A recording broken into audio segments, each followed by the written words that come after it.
अभिषेक जी बेंगलुरु से। राधे राधे। राधे राधे महाराज जी। महाराज जी, जीवन का लक्ष्य पैसा कमाना और शोहरत कमाना है। यहाँ कब तक पैसे के पीछे कितनी भागें? शोहरत कमाओगे? तुम्हारी शोहरत में कौन जान पाएगा? क्या समझ में नहीं आता कि कब रुकना चाहिए है? कि रुकना कब है। ये ऐसा प्रवाह है कि मान लो नदी का प्रवाह तो समुद्र तक है, लेकिन इसका प्रवाह का अंत ही नहीं आ रहा। आप देखो लो, जब से सृष्टि रची गई तब से चले आ रहे हैं। अगर जो धनी मानी पुरुष हैं उनसे बात करके देखो, उनको तृप्ति हो गई क्या? नहीं। हाहाकार उनके भी हृदय मचा, इतनी व्यवस्थाएं हैं, इतना वो भी चिंतित हैं, नाना प्रकार की भोग वासनाएं उनको भी सता रही। इसका अंत नहीं है। जो 1 लाख रुपया चाहता है उसको मिल जाए 1 लाख रुपया तो करोड़ की कामना जाएगा, करोड़ तो अरब, अरब तो खरब, तो बढ़ता चला जाएगा। ये माया है, इससे कभी तृप्ति नहीं होने वाली, कभी तृप्ति होने वाली नहीं।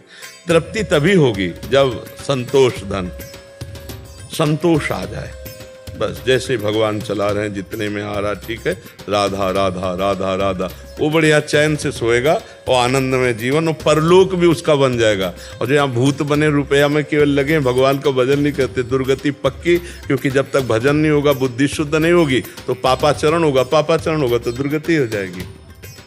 कभी किसी को तृप्ति नहीं हो सकती, किसी भी भोग में, किसी भी विषय में, संसार के किसी भी भोग में तृप्ति नहीं हो सकती। आप कोई भोग बताओ जिसको भोगने के बाद ऐसा लगे कि अब नहीं भोगना है, और भोगे और भोगे और भोगे। बैंक बैलेंस, खर्चा नहीं हो रहा, खर्चे से कई गुना बैंक बैलेंस अधिक है, लेकिन वो चिंतित है क्योंकि उसके सामने वो आदमी दिखाई दे रहा है जो उससे कई गुना बैंक बैलेंस किए हुए है।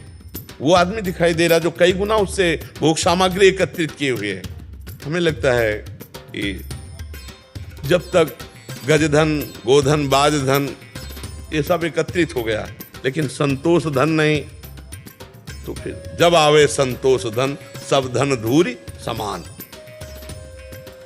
संतोष आ जाए, संतोष आ गया, कामनाएं शांत होने लगेंगी। बिन संतोष न काम न साही, और अछत काम सुख सपने उड़ाए। जब तक कामनाएं तब तक शांति कभी मिल ही नहीं सकती। देखो हमारी कामनाएं कैसी हैं। एक गरीब आदमी का लड़का स्कूल जाया करता था, उसने एक दिन देखा कि एक बगल से साइकिल से निकला, वो पैदल जाया करता। उसने अपने पिताजी से कहा कि मुझे साइकिल ला दो, बालक है, व्यवस्था की, साइकिल ला दो।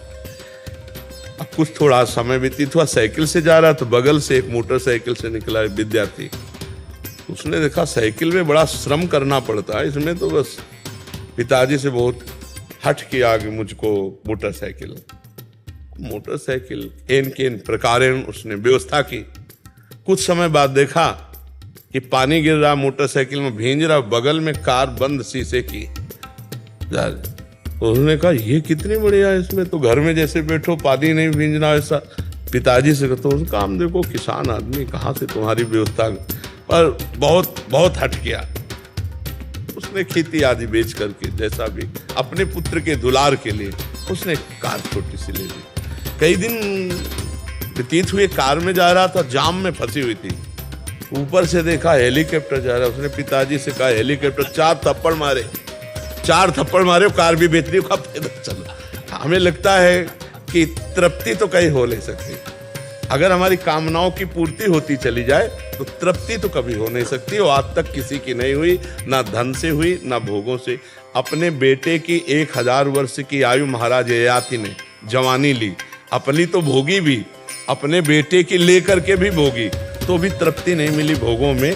तो उन्होंने लिखा कि विश्व के जितने भी भोग हैं भगवान से विमुख, इसलिए भगवान से विमुख की, अगर भगवान का भक्त है तो संतोष धन आ जाएगा उसको। सबसे भगवान से जो विमुख है, ऐसे एक पुरुष को पूरे विश्व के सब भोग दे दिए जाए तो भी वो तृप्त नहीं होने वाला। अब आप देखो अपने मृत्यु लोक में कितने भोग हैं, इनसे कई गुना सुंदर बढ़िया स्वर्ग में है, नहीं? और ऐसी अप्सराओं का स्वामी देवराजेंद्र है, और देवराजेंद्र भी गौतम ऋषि की कुटिया में जाकर उनकी पत्नी से गलत भाव, जो चरित्र शास्त्र जानते, तो मतलब भोगों में तृप्ति लई है। स्वर्ग का राजा इंद्र मृत्यु लोक के एक महात्मा की कुटिया में, जो गृहस्थ महात्मा है, उनकी कुटिया में जाता हुआ अहिल्या जी से गलत संबंध बनाने की चेष्टा की और श्राप पाया। गौतम ऋषि ने साप दिया, जा तेरे शरीर पे 1000 भग हो जाए। तो आप विचार कर,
जितना बढ़ते चले जाओगे माया है उतना ही बड़ा आपको दिखाई देती चली जाएगी।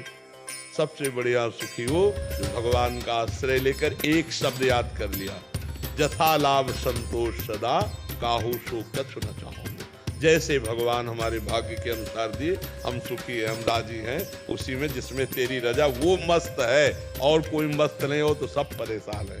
अब हमारी बात समझ रहे? आस्था जी, राधा वल्लभ श्री हरिवंश महाराज जी, आपके चरणों में दंडवत प्रणाम।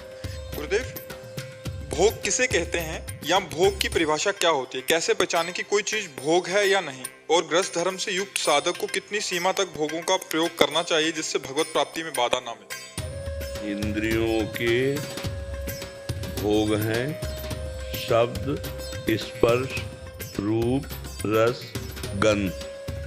5 ज्ञानेंद्रियां, इन 5 तन मात्राओं से पूरी सृष्टि भरी हुई है। मनाखष्टान इंद्रियाणी प्रकृति स्थान कर सती। मन रूपी नेता को लेकर के 5 ज्ञानेंद्रियां सदैव विषयों में विचरण करती रहती हैं। संपूर्ण विश्व को भोग कहते हैं। शब्द, स्पर्श, रूप, रस, गंध, ये 5 तन मात्राएं हैं। ये 5 भूतों से हैं। आकाश, वायु, अग्नि, जल, पृथ्वी। शब्द, स्पर्श, रूप, रस, गंध, 5 ज्ञानेंद्रियां इनको भोगती हैं। अब इनमें जो धर्मयुक्त भोग हैं वो भगवत प्राप्ति के सहयोगी हैं, और जो धर्म विरुद्ध भोग हैं उन्हें पापाचरण कहते हैं, और वो पापाचरण जीव की दुर्गति का कारण है। जैसे गृहस्थ धर्म में पाणी ग्रहण की हुई भार्या से सहवास धर्मयुक्त है, और वो भगवत स्वरूप काम है। भगवान ने विभूतियों में काम को अपना स्वरूप बताया जो धर्मयुक्त काम है।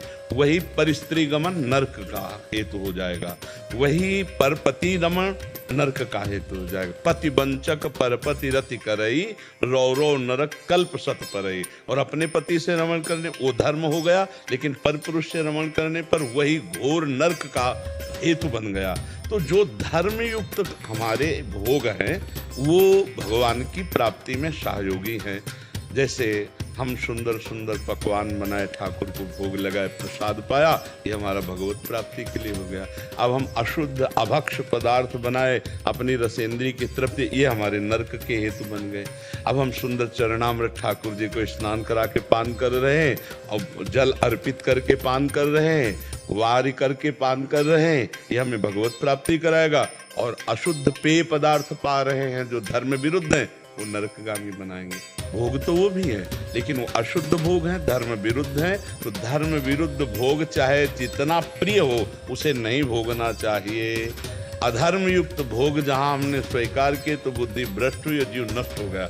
अब आजकल ज्ञान ही नहीं है कि क्या धर्म है क्या अधर्म है। जो लिव इन रिलेशन में रह रहे हैं उनको धर्म का ज्ञान होगा, जो बॉयफ्रेंड गर्लफ्रेंड ब्रेकअप फिर बॉयफ्रेंड गर्ल, ये धर्म का ज्ञान होगा। व्यभिचार प्रवृत्तियां बढ़ रही, जो व्यसन कर रहे हैं, जो नाना प्रकार के छल कपट कर रहे हैं, ये सब अधर्म युक्त विषयों का सेवन करके दुर्गति को प्राप्त होते हैं। आप समझ पा रहे हो। और गृहस्था धर्म में क्या मर्यादा है, हमें लगता है कि भगवान सबके हृदय में बैठ करके शिक्षा देते हैं, ज्यादा जानने की जरूरत नहीं है। अपने को पता है क्या कोई स्त्री जो भी धर्म से चल, क्या उसको ये पता नहीं कि मेरा धर्म क्या है? क्या पुरुष को पता नहीं कि मैं अधर्म कर रहा हूँ? क्योंकि जो ही पापाचरण करने चलोगे तो विश्व वहाँ भावन भगवान जो तुम्हारे हृदय में, वो संकेत कर देंगे तुम गलत हो, गलत कर रहे हो। होता है संकेत कि नहीं होता? गलत करने पर सबको संकेत मिलता है अंदर से कि नहीं मिलता? अच्छा करने पर संकेत मिलेगा, अच्छा है, धर्मयुक्त है। गलत करने पर वो बहुत धीमी स्वर में होता है। कोई भक्त ही अंतर्मुखी पहचान सकता है, नहीं तो उसकी बात कोई अंदर जो परमात्मा गुरु बैठा है उसकी बात न मानकर मनमानी पापाचरण किए जाते हैं। इतना तो पता ही है कि धर्म किसे कहते हैं अंदर से, और अधर्म किसे कहते हैं।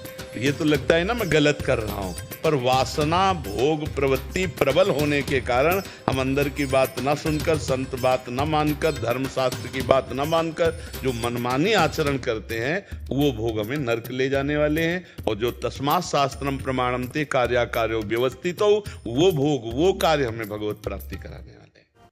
विजय कुमार जी, राधे राधे। गुरुजी मेरा आपसे प्रश्न है कि मेरा मन तो गलत विचारों में घूमता है, पर जब मैं आपका सत्संग सुनता हूँ तब मुझे लगता है कि अब दुनिया में कुछ शेष बाकी नहीं है, बस भजन करना है। जो मेरा भाव आपके सत्संग सुनकर आता है, वही भाव हमेशा रखना चाहता हूँ। गुरुजी ये हमेशा कैसे बना रहे बाद में कुछ समय? अभी हमेशा तो नहीं रहेगा। जो रहे सदा ज्ञान एक रस, तो ईश्वर जीवें भेद कहो कस। एक स्थिति तो अभी नहीं रहेगी, एक स्थिति तो सिद्ध पुरुषों की होती है। अभी आप साधक हो तो कभी सत्संग सुनो, नाम जप करो, कभी राष्ट्र सेवा में, तो जो समय राष्ट्र सेवा में जाए उसे भी भगवान को अर्पित करो। सुना है सत्संग में कि नहीं सुना? वो हाँ, वो भी अर्पित करो। और जहाँ तक हो सके खान पान को संभाल लो, अगर संभाल पाओ, क्योंकि आप राष्ट्र सैनिक हैं, आर्मी में हैं, तो हमें लगता है खान पान तो क्यों खान पान सभी मैच में एक साथ बनता है सभी का जी, तो उसमें प्याज लहसुन सब कुछ होता है, पर फिर मैं जितनी कोशिश करता हूँ बचने की, तो बच नहीं पाता हूँ, पर कोशिश बहुत ज्यादा करता हूँ। आप पर असंभव है, क्योंकि जब एक ही रसोई में अभक्ष्य पदार्थ भी बनता है। अच्छा, अब राष्ट्रीय सैनिक हो, अब कोई दूसरा उपाय है नहीं, तो राधा राधा नाम जप करते रहो, और जो जैसा भी सामने आवे भगवान से प्रार्थना करते रहो कि प्रभु मुझे सद्बुद्धि दो। और आप देख रहे हो ऐसी समस्या में है कि हम पवित्र सात्विक भोजन की चाबी करें तो नहीं मिल सकता, क्योंकि समस्या है ना आपके सामने। एक तो राष्ट्र सेवा बहुत बड़ा कार्य है, बहुत बड़ी जिम्मेवारी है आपके कांधों पर, राष्ट्र सेवा का भार है आपके ऊपर।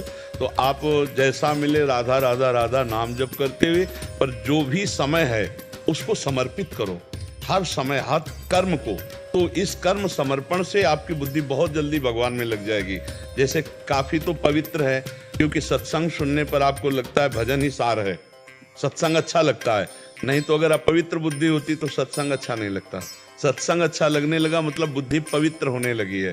तो आप सावधानी पूर्वक कर्म समर्पण और नाम जप दो पर ध्यान दो, क्योंकि महाराज जी होता है कि हमारी 24 घंटे ऑपरेशन में चले जाते हैं। हाँ, तो हमको नाम जप में ऐसे हम जो काम कर रहे हैं उसको जैसे हम तन्मयता पूर्वक करना पड़ेगा। हाँ, कभी कभी नाम जप में इतना नहीं, अपनी जान भी बचानी है, दूसरा दुश्मन को भी देखना। हाँ, बिल्कुल बिल्कुल बिल्कुल।